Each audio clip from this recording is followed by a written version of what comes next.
Good morning, everyone. I welcome everybody to our English classroom.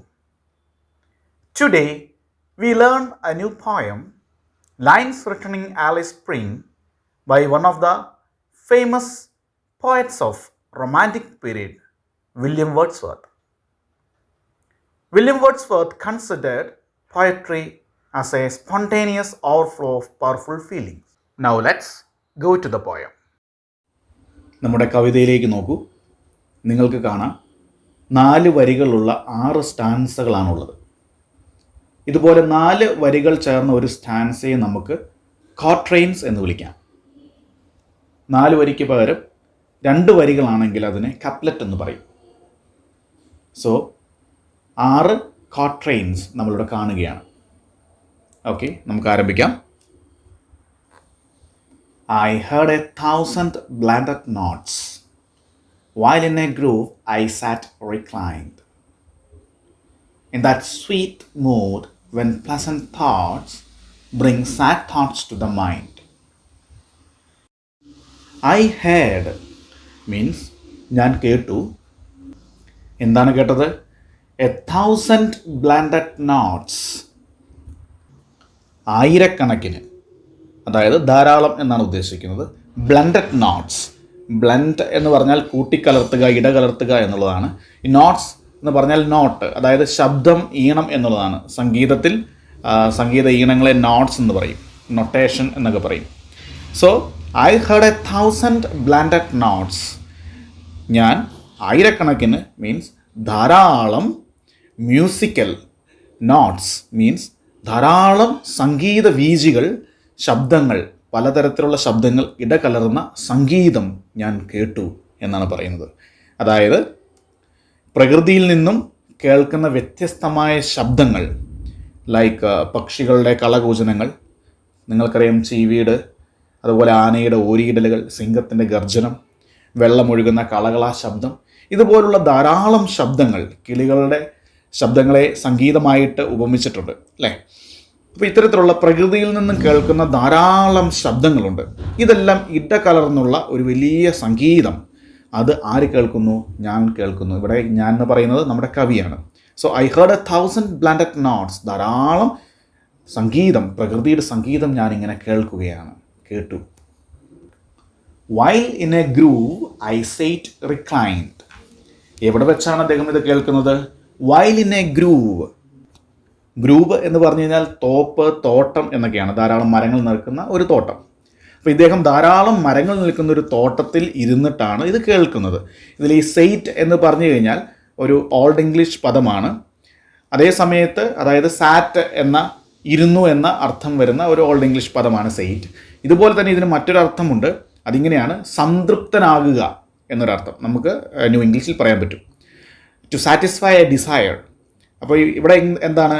നമ്മുടെ കവി അവിടെ ആ തോട്ടത്തിൽ സംതൃപ്തിയോടുകൂടി ഇരിക്കുന്നു എന്നുള്ളതാണ് അല്ലേ. I sat reclined. റിക്ലൈൻഡ് എന്ന് പറഞ്ഞു കഴിഞ്ഞാൽ അത് നമുക്കറിയാം, വാഹനങ്ങളിലൊക്കെ സീറ്റ് റിക്ലൈൻ ചെയ്യാമെന്നൊക്കെ കേട്ടിട്ടുണ്ടാവും. അതായത് വളരെ സുഖകരമായ രീതിയിൽ ചാരി കിടക്കുന്നതിനെ അല്ലെങ്കിൽ വിശ്രമിക്കുന്നതിനെയാണ് ഈ റിക്ലൈൻ എന്ന് പറയുക.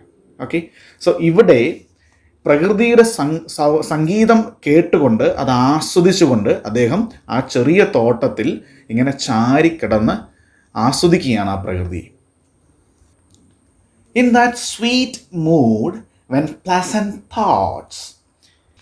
ഇൻ ദാറ്റ് സ്വീറ്റ് മൂഡ്, ആ സുന്ദരമായ മനോഹരമായ ആ മൂഡിൽ, അവസ്ഥയിൽ അദ്ദേഹം ഇങ്ങനെ ആസ്വദിച്ചിരിക്കുമ്പോൾ, വെൻ പ്ലസന്റ് തോട്ട്സ്, അതായത് അദ്ദേഹത്തിൻ്റെ ആ സുന്ദരമായ സന്തോഷകരമായ അത്തരത്തിലുള്ള ചിന്തകൾ, ആ feeling bring sad thoughts to the mind. ദുഃഖകരമായ എന്തൊക്കെയോ ചിന്തകൾ അദ്ദേഹത്തിൻ്റെ മനസ്സിലേക്ക് കൊണ്ടുവന്നു.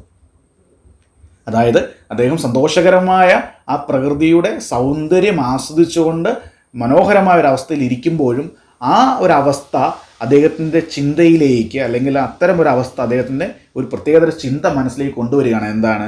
ഒരു സങ്കടകരമായിട്ടുള്ള ചിന്ത അദ്ദേഹത്തിൻ്റെ മനസ്സിലേക്ക് വരികയാണ്. എന്തായിരിക്കും ആ സങ്കടകരമായ ചിന്ത? പ്രകൃതിയിൽ അദ്ദേഹം ഈ സംഗീതം ആസ്വദിച്ച് പ്രകൃതിയെ ആസ്വദിച്ച് സന്തോഷകരമായിരിക്കുമ്പോഴും അദ്ദേഹത്തിന് സങ്കടം മനസ്സിലേക്ക് വരാൻ കാരണം എന്താണ്? ആ ഒരു കാരണം നമുക്കിനിയുള്ള വരികളിൽ കാണാം.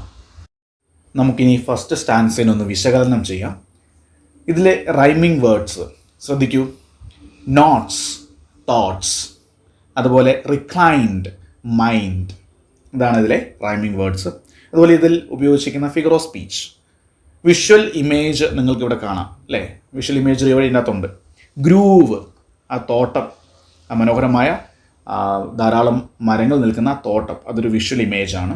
അതുപോലെ ഒരു ഓഡിറ്ററി ഇമേജും ഇതിനകത്തുണ്ട്. ഏതാണ്? 1000 blended notes എന്നുള്ളത് ഓഡിറ്ററി ഇമേജാണ്. ഓക്കെ, രണ്ടാമത്തെ stanza. To her fair works did nature link the human soul that through me ran, and much it grieved my heart to think what man has made of man. To her fair works did nature link. To her fair works, അതായത് അവളുടെ പ്രകൃതിയുടെ fair ആയിട്ടുള്ള വർക്കിൽ, വളരെ മനോഹരമായിട്ടുള്ള അവളുടെ ആ വർക്കിൽ ഡിഡ് നേച്ചർ ലിങ്ക്, പ്രകൃതി നേച്ചർ കണക്റ്റ് ചെയ്തിട്ടുണ്ട്. The human soul that through me ran, അതായത് മനുഷ്യൻ്റെ ആത്മാവ്, അത് എന്നിലൂടെ ഓടുന്ന, എന്നിലൂടെ ഉള്ള, എന്നിൽ വർക്ക് ചെയ്യുന്ന, എന്നിൽ ആയിരിക്കുന്ന മനുഷ്യൻ്റെ ആത്മാവ്, ഓരോ മനുഷ്യനിലുമുള്ള മനുഷ്യൻ്റെ ആത്മാവ്, അത് പ്രകൃതിയുടെ നല്ല വർക്കുമായിട്ട് കണക്ട് ചെയ്തിരിക്കുന്നു. ഇവിടെ കവി പറയുന്നത് കവിയുടെ ശരീരത്തിലുള്ള ആത്മാവ് അത് തന്നെയാണ് പ്രകൃതിയിലും ഉള്ളത്. ആ ആത്മാവിനെ പ്രകൃതി കണക്ട് ചെയ്തിരിക്കുന്നു. എന്തുകൊണ്ട്? പ്രകൃതിയുടെ എല്ലാ മേഖലയിലുമുള്ള എല്ലാ വസ്തുക്കളുമായിട്ട്. അതിനെയാണ് പ്രകൃതി വർക്ക് എന്ന് പറയുന്നത്. പ്രകൃതിയിൽ ഉള്ള എല്ലാമായിട്ടും, അതായത് പ്രകൃതിയും മനുഷ്യനും തമ്മിൽ സെപ്പറേറ്റ് ചെയ്യാനാവാത്ത ഒരു ബന്ധമുണ്ട്, ഒരു ആത്മബന്ധമുണ്ട് എന്നാണ് ഇവിടുത്തെ ആശയം. അതായത് പ്രകൃതിയിലെ മരങ്ങൾ, പുഷ്പങ്ങൾ, പക്ഷികൾ, മൃഗങ്ങൾ എല്ലാമായിട്ട് പ്രകൃതിക്ക് ഒരു ബന്ധമുണ്ട്. അതുപോലെ തന്നെ മനുഷ്യനുമായിട്ടും സെയിം ബന്ധമുണ്ട് എന്ന് പറയുകയാണ്. And much it grieved my heart to think. ഇതൊക്കെ മനസ്സിലാകുമ്പോഴും ഒരു കാര്യം ചിന്തിക്കുമ്പോൾ കവിയുടെ മനസ്സിലേക്ക് ഒരുപാട് സങ്കടം, പ്രയാസം എത്തുന്നു. ഏതാണ് ആ കാര്യം? What man has made of മാൻ. മനുഷ്യനോട് ചെയ്യുന്ന കാര്യങ്ങൾ ചിന്തിക്കുമ്പോൾ എന്താണ് ഇവിടെ അർത്ഥമാക്കുന്നത്? മനുഷ്യൻ ചെയ്യുന്ന യുദ്ധങ്ങൾ, അടിപിടികൾ, അസ്വാരസ്യങ്ങൾ, കുശുമ്പ്, മത്സരം, ദേഷ്യം, മനുഷ്യന് സന്തോഷമില്ല, അങ്ങോട്ടും ഇങ്ങോട്ടും അവർ സ്നേഹിക്കുകയല്ല, പകരം എന്തൊക്കെ കാര്യങ്ങളാണ് മനുഷ്യൻ ചെയ്തു കൂട്ടുന്നത്. നമ്മളിവിടെ ചിന്തിക്കേണ്ട ഒരു കാര്യം, കവിത എഴുതുന്ന ഈ സമയത്ത് അവിടെ ധാരാളം യുദ്ധങ്ങൾ നടന്നിരുന്നു. അപ്പോൾ ഇതിൻ്റെയൊക്കെ അടിസ്ഥാനത്തിലാണ് കവി ഈ ഒരു കാര്യം രേഖപ്പെടുത്തുന്നത്. അപ്പോൾ മനുഷ്യന് തന്നെ ചെയ്യുന്ന ദ്രോഹങ്ങൾ ഭയങ്കരമായിട്ട് കവിയെ വേദനിപ്പിക്കുന്നു. മനുഷ്യനോട് മാത്രമല്ല ദ്രോഹങ്ങൾ ചെയ്യുന്നത്, പ്രകൃതിയോടും ചെയ്യുന്നു. പ്രകൃതി നശിപ്പിക്കുന്നത് ആരാണ്? മനുഷ്യൻ തന്നെയാണ്. നമ്മൾ ഈ കാലഘട്ടങ്ങളിലൂടെ കണ്ടുകൊണ്ടിരിക്കുന്നതാണ് അല്ലേ? അപ്പോൾ ഈ കാര്യങ്ങളൊക്കെയാണ് ഇവിടെ കവി പറഞ്ഞു വെക്കുന്നത്. ഈ സെക്കൻഡ് സ്റ്റാൻസയുടെ ആകത്തുക എന്ന് പറയുന്നത് ഇത്രയുമാണ്. പ്രകൃതി അതിൻ്റെ മനോഹരമായ പദ്ധതിയിൽ മനുഷ്യനെയും ചേർത്ത് വച്ചിരിക്കുന്നു. കാരണം പ്രകൃതിയും മനുഷ്യനും തമ്മിൽ ഒരു ആത്മബന്ധമുണ്ട്. പ്രകൃതിയിലുള്ള ബാക്കി എല്ലാ വസ്തുക്കളുമായിട്ട് പ്രകൃതിക്കുള്ളതുപോലെ തന്നെ. എന്നാലും ഇതേപ്പറ്റി ചിന്തിക്കുമ്പോൾ നമ്മുടെ കവിയുടെ മനസ്സിലേക്ക് സങ്കടം വരികയാണ്. കാരണം എന്താണ്? ആ ചിന്ത ഇതാണ്: മനുഷ്യനോട് തന്നെ ചെയ്യുന്നത് എന്താണ്? മനുഷ്യൻ പ്രകൃതിയോട് ചെയ്യുന്നത് എന്താണ്? മനുഷ്യൻ്റെ ക്രൂരതകൾ. ഓക്കെ, ഇനി നമുക്ക് ഈ സ്റ്റാൻസയിലെ റൈമിംഗ് വേർഡ്സ് നോക്കാം. Link, think, ran, man. Okay, ഇതാണ് റൈമിംഗ് വേർഡ്സ്. ഇനി ഇതിലെ ഫിഗർ ഓഫ് സ്പീച്ച് നോക്കാം. പേഴ്സോണിഫിക്കേഷൻ ആണ് മെയിനായിട്ട് നമ്മൾ കാണുന്നത്. To her fair works did nature link. To her fair works, അതായത് മനുഷ്യൻ്റെ ഒരു ക്വാളിഫിക്കേഷൻ പ്രകൃതിക്ക് കൊടുത്തുകൊണ്ട് ഇവിടെ പ്രകൃതിയെ, നേച്ചറിനെ പേഴ്സോണിഫൈഡ് ആയിട്ട് കാണുകയാണ് അല്ലേ? പേഴ്സോണിഫൈ ചെയ്യുകയാണ്. നോക്കൂ, ടു ഹെർ ഫെയർ വർക്ക്സ്, പ്രകൃതിയെ അവൾ എന്ന് വിളിച്ചതുകൊണ്ട് അവിടെ പേഴ്സോണിഫിക്കേഷനാണ്. മറ്റൊന്ന് ഇവിടെ അലിട്രേഷൻ ഉണ്ട്. And much it grieved my heart to think what man has made of man. ഇവിടെ എന്നുള്ള ശബ്ദം കേൾക്കുന്നുണ്ട് അല്ലേ? മച്ച്, മൈ, മാൻ, മെയ്ഡ്, മാൻ എന്നുള്ള സംഭവങ്ങൾ കേൾക്കുന്നുണ്ട്. സോ അവിടെ അലിട്രേഷൻ. ഇനി മൂന്നാമത്തെ സ്റ്റാൻസ് നോക്കാം. Through primrose staves in that green bower, the periwinkle trail its wreath, and 'tis my fate that every flower enjoys the air it breathes. Through primrose staves in that green bower. ഇതിൽ ഈ primrose എന്ന് പറഞ്ഞാൽ മഞ്ഞ കളറിലുള്ള ഒരു പൂവാണ്. Okay, tufts എന്ന് പറഞ്ഞു കഴിഞ്ഞാൽ ചെണ്ട് അല്ലെങ്കിൽ കൂട്ടം എന്നൊക്കെയാണ് അർത്ഥം. അതായത് മഞ്ഞ കളറുള്ള പൂക്കളുടെ ഒരു കൂട്ടം. ഓക്കെ, അതാണ് അവിടെ പറയുന്നത്. പിന്നെ ഗ്രീൻ ബോവർ എന്ന് പറഞ്ഞാൽ നല്ല പച്ചപ്പുള്ള ധാരാളം വള്ളികൾ നിറഞ്ഞ് ചുറ്റിക്കിടക്കുന്നതിനെയാണ് പറയുക. അതായത് ഒരു വള്ളിക്കുടിൽ എന്നൊക്കെ നമ്മൾ പറയാറില്ലേ, അതായത് വള്ളിപ്പടർപ്പുകൾ. Okay, through primrose tufts in that green bower എന്ന് പറഞ്ഞു കഴിഞ്ഞാൽ വള്ളിപ്പടർപ്പുകളാൽ നിറഞ്ഞു നിൽക്കുന്ന ആ വള്ളിക്കുടിലിൽ നമ്മുടെ മഞ്ഞ നിറമുള്ള പൂക്കളായ പ്രിംറോസ് അതിൻ്റെ ഒരു കൂട്ടം തന്നെയുണ്ട്. ഈ കൂട്ടത്തിൻ്റെ ഇടയിലൂടെ the periwinkle trailed it's rats. എന്താണ് പെരിവിങ്കിൾ? മഞ്ഞ നിറമുള്ള പൂക്കൾ കായ്ക്കുന്ന അല്ലെ ആ പൂക്കളെയാണ് പെരിവിങ്കിൾ എന്ന് പറയുന്നത്. അത്തരത്തിലുള്ള ചെടിയാണത്. ഓക്കെ, മഞ്ഞ കളറുള്ള പൂക്കളമാണ് ഈ ചെടിയിലുള്ളത്. അതുപോലെ വ്രത് എന്ന് പറഞ്ഞു കഴിഞ്ഞാൽ ഒരു പുഷ്പമാല, പുഷ്പഹാരം എന്നൊക്കെ പറയില്ലേ, അതാണ്. അതുകൊണ്ട് ഇവിടെ പറയുന്നത് എന്താണ്? അതായത് പ്രിംറോസ് എന്ന മഞ്ഞ കളറുള്ള പൂക്കളുകൾ കൂട്ടത്തോടെ നിൽക്കുന്ന ആ വള്ളിപ്പടർപ്പിനിടയിൽ അല്ലെങ്കിൽ ആ വള്ളിക്കുടിലിനിടയിലൂടെ നീല കളറുള്ള പൂക്കളായ പെരിവിങ്കിൾ ഇതിൻ്റെ കൂടെ ചേർന്ന് ഇടകലർന്ന് ഒരു പ്രശ്നവുമില്ലാതെ ഐക്യത്തോടുകൂടി ഒരുമിച്ച് ജീവിക്കുന്നു, ഒരുമിച്ചായിരിക്കുന്നു എന്നാണ് പ്രകൃതി പറയുന്നത്. And it is my faith that every flower enjoys the air it breathes. ഇവിടെ കവി പറയാണ്, it is my faith, this is my faith. എന്താണ് എൻ്റെ ഫെയ്ത്ത്? ഞാനിങ്ങനെ വിശ്വസിക്കുന്നു. that every flower enjoys the air it breathes. എല്ലാ പൂക്കളും, ഓരോ പൂക്കളും അവർ ബ്രീത്ത് ചെയ്യുന്ന ആ എയർ അവർ ആസ്വദിക്കുന്നു. അതായത് എല്ലാ പൂക്കളും അവർ ശ്വസിക്കുന്ന ആ എയർ എൻജോയ് ചെയ്യുന്നു. ഇവിടെ കവി ഉദ്ദേശിക്കുന്ന ഇതാണ്. പ്രകൃതിയിലേക്ക് നോക്കൂ, പുഷ്പങ്ങളെ നോക്കൂ, വള്ളിപ്പടർപ്പുകളെ നോക്കൂ. പല വിധത്തിലുള്ള പുഷ്പങ്ങൾ, പല വിധത്തിലുള്ള വള്ളിപ്പടർപ്പുകൾ ഒരുമിച്ച് ഒരേ സ്ഥലത്ത് ഐക്യത്തോടുകൂടി പൂക്കളാൽ സന്തോഷകരമായിട്ട് ജീവിക്കുന്ന ഒരവസ്ഥ. അവർ ആ ശ്വസിക്കുന്ന ശ്വാസം പോലും, എയർ പോലും ആസ്വദിക്കുന്നു. സുഖകരമായ സന്തോഷകരമായ ഒരു ജീവിതം അവർ നയിക്കുന്നു, സന്തോഷത്തോടെ ആയിരിക്കുന്നു പ്രകൃതിയിൽ എന്ന് കവി പറയുകയാണ്. ഇവിടെ കവി മുന്നോട്ട് വെക്കുന്ന ഒരു ചോദ്യമുണ്ട്. ഇതേ സമയം എന്താണ് മനുഷ്യൻ്റെ അവസ്ഥ? ഇനി നമുക്ക് ഈ മൂന്നാമത്തെ സ്റ്റാൻസയിലെ റൈമിംഗ് വേർഡ്സ് നോക്കാം. Bower, flower, wreaths, breathes. ഇതാണ് ഇതിലെ റൈമിംഗ് വേർഡ്സ്. ഇതിൽ ധാരാളം ഫിഗേഴ്സ് ഓഫ് സ്പീച്ച് ഉണ്ട്. ആദ്യമേ തന്നെ നമുക്ക് വിഷ്വൽ ഇമേജസ് നോക്കാം. വിഷ്വൽ ഇമേജറി നോക്കൂ. Primrose staffs, green bowel, periwinkle, flowers. ഇതെല്ലാം വിഷ്വൽ ഇമേജാണ്. നിങ്ങൾക്കറിയാം വിഷ്വൽ ഇമേജ് എന്ന് പറഞ്ഞാൽ നമുക്ക് കാണാൻ കഴിയുന്ന ഇമേജസ് അല്ലേ. ഇതുപോലെ മറ്റൊന്ന് ഓൾഫാക്ടറി ഇമേജസ് ആണ്. നോക്കൂ, പ്രിംറോസ്, പെരിവിങ്കിൾ, ഫ്ലവർ അല്ലേ. ഇതെല്ലാം നമുക്ക് സ്മെല്ല് ചെയ്യാൻ പറ്റുന്നതാണ് പൂക്കളായതുകൊണ്ട് തന്നെ. അതുകൊണ്ട് സ്മെല്ലുമായി ബന്ധപ്പെട്ട ഇമേജസിനെയാണ് നമ്മൾ ഓൾഫാക്ടറി ഇമേജസ് എന്ന് പറയാം. സോ ഇതെല്ലാം ഓൾഫാക്ടറി ഇമേജസ് ആണ്. മറ്റൊന്ന് പേഴ്സോണിഫിക്കേഷൻ ആണ്.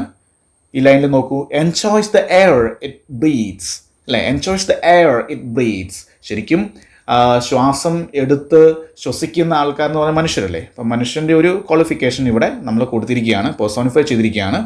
അതുകൊണ്ട് തന്നെ പേഴ്സോണിഫിക്കേഷൻ ഇവിടെയുണ്ട്. മറ്റൊന്ന് അസോണൻസ് ആണ്.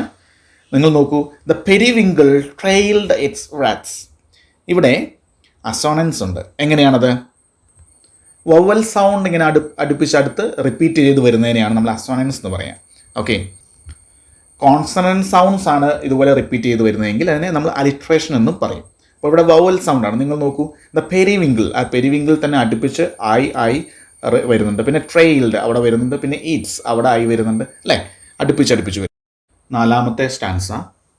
The birds around me hopped and played. Their thoughts I cannot measure. But the least motion which they made, it seemed a thrill of pleasure. തൊട്ട് മുമ്പത്തെ സ്റ്റാൻസിൽ നമ്മൾ കണ്ടു പ്രകൃതിയിലെ ഫ്ലവേഴ്സ്, വള്ളികൾ, ചെടികളൊക്കെ എത്രമാത്രം സന്തോഷകരമായിട്ടാണ് ഐക്യത്തോടുകൂടി ജീവിക്കുന്നതെന്ന്.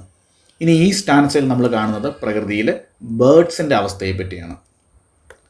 The birds around me means എനിക്ക് ചുറ്റിലുമുള്ള birds അവരെന്താണ് ചെയ്യുന്നത്? ദേ ഹോപ്ഡ് ആൻഡ് പ്ലേഡ്. ഈ ഹോപ്ഡ് എന്ന് പറഞ്ഞാൽ ചാടുക എന്നാണ് അർത്ഥം. അതായത് ഇവർ ചാടി തുള്ളി കളിക്കുകയാണ്. Their thoughts I cannot measure. അവരുടെ ചിന്തകളെ I cannot measure. എനിക്ക് ശരിക്കും പറഞ്ഞു കഴിഞ്ഞാൽ അളക്കാൻ സാധിക്കുകയില്ല, അതിൻ്റെതായ അർത്ഥത്തിൽ അളക്കാൻ സാധിക്കുകയില്ല. But the least motion which they made. പക്ഷേ അവരുടെ ഓരോ ചെറിയ അനക്കങ്ങൾ പോലും, അവർ ചെയ്യുന്ന ഓരോ ചെറിയ അനക്കങ്ങൾ പോലും it seemed a thrill of pleasure. വളരെ സന്തോഷത്തോടെ, വളരെ ത്രിൽഡ് ആയിട്ടുള്ള ഒരവസ്ഥയിലാണ് അവരെന്ന് എനിക്ക് തോന്നുന്ന രീതിയിലാണ്. അതായത് ഈ സ്റ്റാൻസിൽ കവി പറയാണ്, ബേർഡ്സിലെ നോക്കൂ, അവർ ഈ പ്രകൃതിയിൽ തുള്ളിച്ചാടി സന്തോഷിക്കുകയാണ്. അവരുടെ ആ സന്തോഷത്തെ എത്രമാത്രം എനിക്ക് അളക്കാൻ സാധിക്കുന്നു എന്ന് ചോദിച്ചു കഴിഞ്ഞാൽ അതിൻ്റെതായ അർത്ഥത്തിൽ പറ്റുന്നില്ലെങ്കിൽ കൂടിയും എനിക്ക് അവരുടെ ഓരോ ചലനങ്ങളിൽ നിന്നും മനസ്സിലാക്കാൻ സാധിക്കുന്നത് അവർ ഓരോ നിമിഷവും ത്രില്ലടിച്ച് നന്നായിട്ട് ആഘോഷിച്ച് സന്തോഷിച്ച് ജീവിക്കുന്നതായിട്ടാണ് എന്നാണ്. ഇനി ഈ സ്റ്റാൻസിലെ റൈമിംഗ് വേർഡ്സ് നോക്കാം. Played, made, measure, pleasure. ഇതാണ് ഇതിലെ റൈമിംഗ് വേർഡ്സ്. ഇനി ഫിഗേഴ്സ് ഓഫ് സ്പീച്ച് നോക്കാം. വിഷ്വൽ ഇമേജ് ഉണ്ട്, ബേർഡ്സ് എന്ന് പറഞ്ഞിരിക്കുന്നു അല്ലേ, നമുക്ക് കാണാൻ സാധിക്കുന്നതാണ്, വിഷ്വൽ ഇമേജ് ആണ്. അതുപോലെ അലിട്രേഷൻ ഉണ്ട്. ഇവിടെ നോക്കൂ, but the least motion which they made. But the least motion which they made. Alliteration ആണ് അല്ലേ, കോൺസണൻസ് അടുപ്പിച്ച്. ഇനി നമുക്ക് അഞ്ചാമത്തെ സ്റ്റാൻസ് നോക്കാം. The budding twigs spread out their fan to catch the breezy air, and I must think, do all I can, that there was a pleasure there. ഇതിന് മുന്നത്തെ സ്റ്റാൻസിൽ നമ്മൾ കണ്ടു, അതായത് പൂക്കളെ പറ്റി. അതുപോലെ കഴിഞ്ഞ സ്റ്റാൻസിൽ ബേർഡ്സിനെ പറ്റി, എങ്ങനെയാണ് അവർ പ്രകൃതിയിൽ ആയിരിക്കുന്നത്, അവരെത്രമാത്രം സന്തോഷത്തോടെ ആസ്വദിക്കുന്നു. ഇനി അടുത്തത് ഈ സ്റ്റാൻസിൽ നമ്മൾ കാണുന്നത് മരങ്ങളെ പറ്റിയാണ്, അതുപോലെ ഇലകളെ പറ്റി. ദ ബഡിങ് ട്വിഗ്സ് എന്ന് പറഞ്ഞു കഴിഞ്ഞാൽ, ബഡിങ് നിങ്ങൾ കേട്ടിട്ടുണ്ടാവും, ബഡിങ് ലെയറിങ് ഒക്കെ അല്ലേ. അതായത് ഒരു കമ്പിൽ പുതിയൊരു മുകുളം ഉണ്ടായി വരുന്നതിനെയാണ് ഇവിടെ പറയുന്നത്, പുതുമുകുളങ്ങൾ.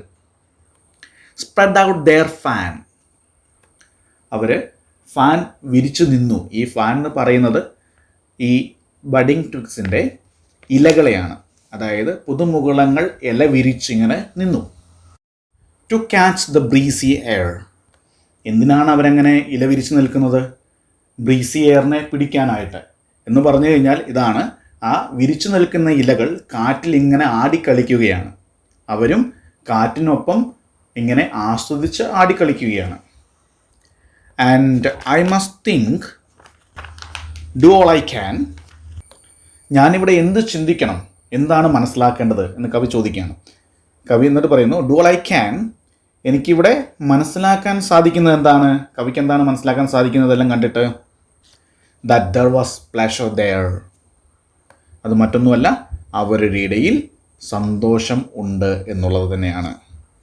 അതായത് പുതു ഇലകൾ വിരിച്ചു നിൽക്കുന്ന ആ മരച്ചില്ലകൾ കാറ്റിലാടി സന്തോഷിക്കുകയാണ്, അവർ അവരുടെ ലൈഫ് എൻജോയ് ചെയ്യുകയാണ്, ദേ ആർ ഹാപ്പി. ഇപ്പോൾ തൊട്ടു മുമ്പുള്ള രണ്ട് സ്റ്റാൻസുകളും ഈ ഒരു സ്റ്റാൻസുമായിട്ട്, അതായത് ഈ മൂന്ന് സ്റ്റാൻസുകൾ നമ്മൾ കാണുന്നത് എന്താണ്? പക്ഷികളും മരങ്ങളും ഇലകളും പൂക്കളും എല്ലാം, അതായത് പ്രകൃതിയിൽ കാണുന്ന എല്ലാം തന്നെ ഈ പ്രകൃതി ആസ്വദിച്ച് സന്തോഷത്തോടെ ഐക്യത്തോടെ ഒന്നിച്ച് ജീവിക്കുകയാണ് അല്ലേ. അപ്പോൾ ഇവിടെ കവി നമ്മുടെ മനസ്സിലേക്ക് ഇട്ട് തരുന്ന ചിന്ത ഇതാണ്, ഈ പ്രകൃതിയുടെ തന്നെ ഭാഗമായ, പ്രകൃതിയുമായി ആത്മീയമായിട്ട് ഒരാത്മബന്ധമുള്ള മനുഷ്യൻ്റെ കാര്യം എന്താണ്, ഇതേ സമയം എങ്ങനെയാണ് മനുഷ്യൻ ജീവിക്കുന്നത്. ഓക്കെ, നമുക്കിനി ഈ സ്റ്റാൻസിയുടെ റൈമിംഗ് വേർഡ്സ് നോക്കാം. Fan, can, air, there. ഇതാണ് ഇവിടുത്തെ റൈമിംഗ് വേർഡ്സ്. അതുപോലെ figures of speech, visual image ഉണ്ട്, നിങ്ങൾക്ക് കാണാം ബഡിങ് ട്വിഗ്സ്, പിന്നെ ഫാൻ, ഇതെല്ലാം നമുക്ക് കാണാൻ പറ്റുന്ന ഇമേജസ് ആണ് അല്ലേ. ബഡിങ് ട്വിഗ്സ്, ഫാൻ എല്ലാം വിഷ്വൽ ഇമേജ് ആണ്. ഇവിടെ നമ്മൾ കാണുന്ന മറ്റൊന്ന് ടാക്ടൈൽ ഇമേജ് ആണ്. എന്താണ് ടാക്ടൈൽ ഇമേജ്? നമുക്ക് ടച്ച് ചെയ്യാൻ സാധിക്കുന്ന അല്ലേ, അതിതാണ് ബ്രീസി എയർ. ബ്രീസി എയർ, നല്ലൊരു കാറ്റടിക്കുമ്പോൾ നമുക്കത് മനസ്സിലാകുന്നുണ്ട്, നമ്മുടെ ശരീരത്തെ ടച്ച് ചെയ്താണ് പോകുന്നത് അല്ലേ. അപ്പം ടാക്ടൈൽ ഇമേജും കൂടെ ഇവിടെയുണ്ട്. ഇനി നമുക്ക് ആറാമത്തെ സ്റ്റാൻസ് നോക്കാം. If this belief from heaven be sent, if such be nature's holy plan, have I not reason to lament what man has made of man. If this belief from heaven be sent, ഈ ഒരു വിശ്വാസം അല്ലെങ്കിൽ ആശയം അത് സ്വർഗത്തിൽ നിന്നാണ് വന്നിട്ടുള്ളത് എങ്കിൽ, ഇവിടെ പറയുന്ന ഈ വിശ്വാസം അല്ലെങ്കിൽ ഈ ആശയം എന്താണ്? ഈ സ്വർഗത്തിൽ നിന്ന് വന്നിട്ടുള്ളതാണെങ്കിൽ എന്ന് ചോദിക്കുന്ന ഈ ആശയം എന്താണ്? അത് മറ്റൊന്നുമല്ല, പ്രകൃതിയിൽ എല്ലാ വസ്തുക്കളും പ്രകൃതിയോടൊത്ത് ഐക്യത്തിൽ ഒന്നായി സന്തോഷിച്ച് സൗഹാർദ്ദത്തിൽ ഇരിക്കുക എന്നതാണ് ആ ആശയം. ഓക്കെ, ഇവിടെ ചോദിക്കുകയാണ് ഈ ഒരു ആശയം അല്ലെ ആ വിശ്വാസം അത് സ്വർഗത്തിൽ നിന്ന് അയക്കപ്പെട്ടത് ആണ് എങ്കിൽ, if such be nature's holy plan, ഇത് തന്നെ പ്രകൃതിയുടെ വിശുദ്ധമായ ഒരു മഹത്തായ പദ്ധതിയാണ് എങ്കിൽ, നമ്മൾ നേരത്തെ പറഞ്ഞ പോലെ തന്നെ നേരത്തെ പറഞ്ഞതേ കാര്യം, പ്രകൃതിയുമായി എല്ലാ വസ്തുക്കളും ചരാചരങ്ങളും ഒരുമിച്ച് ഐക്യത്തിൽ സന്തോഷിച്ച് ജീവിക്കുക എന്നുള്ളത്, അത് ഒരു പ്രകൃതിയുടെ തന്നെ വിശുദ്ധമായ മഹത്തരമായിട്ടുള്ളൊരു പദ്ധതിയാണ് എങ്കിൽ. ഇപ്പോൾ രണ്ട് എങ്കിലാണ് നമ്മൾ കണ്ടത് അല്ലേ. അതായത് മനുഷ്യൻ പ്രകൃതിയുമായിട്ട് ഒന്നിച്ച് സന്തോഷിച്ച് ആഹ്ലാദിച്ച് ജീവിക്കുക എന്നത് മനുഷ്യൻ മാത്രമല്ല എല്ലാ ചരാചരങ്ങളും, അത് ഒന്നെങ്കിൽ എന്താണ് സ്വർഗത്തിൽ നിന്നും അയക്കപ്പെട്ടിട്ടുള്ള വിശുദ്ധമായിട്ടുള്ള ഒന്നാണ്, ഒരാശയമാണ്.